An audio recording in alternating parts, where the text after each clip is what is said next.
Hi, welcome back to the channel கலாஸ் world. இன்றைக்கி நம்ம பார்க்க போகிறது ஒரு ஸ்வீட் ரெசிபி தான்.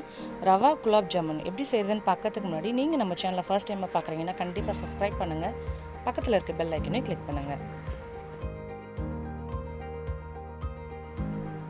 ஒரு கடாய் வச்சுக்கோங்க. கடாய் வச்சுட்டு அதில் ஒரு 2 டேபிள் ஸ்பூன் அளவுக்கு நெய் சேர்த்துட்டு 1 கப் அளவுக்கு ரவை சேர்த்துட்டு நல்லா வறுத்து எடுத்துக்கோங்க. ரவை ஓரளவுக்கு நல்லா வறுத்ததுக்கப்புறமா அதில் 1 கப் அளவுக்கு பால் சேர்த்துக்கோங்க.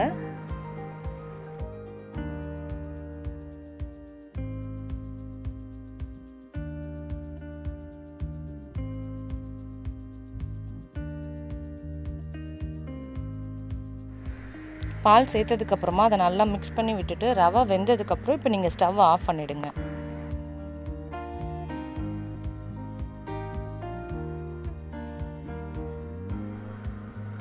ரவை நல்லா வெந்ததுக்கப்புறமா அதை ஒரு பிளேட்டில் போட்டு நல்லா ஆற விட்டுருங்க. நல்லா ஆறினதுக்கப்புறமா அதில் ஒரு 3 டேபிள் ஸ்பூன் அளவுக்கு பால் பவுடர் சேர்த்துருங்க.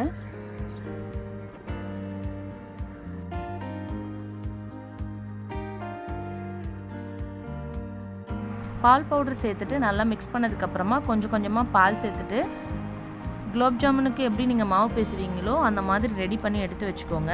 நான் வந்து ஃப்ளாட்டாக போட்டிருக்கேன். உங்களுக்கு வேணால் நீங்கள் ரவுண்டாக கூட போட்டுக்கலாம். இப்போ நான் சக்கரை பாகு ரெடி பண்ணிக்கிறேன். 1 கப் அளவுக்கு சக்கரை எடுத்திருக்கேன். அதில் தண்ணி சேர்த்துட்டு ஒரு 2 ஏலக்காய் போட்டு வச்சுக்கோங்க.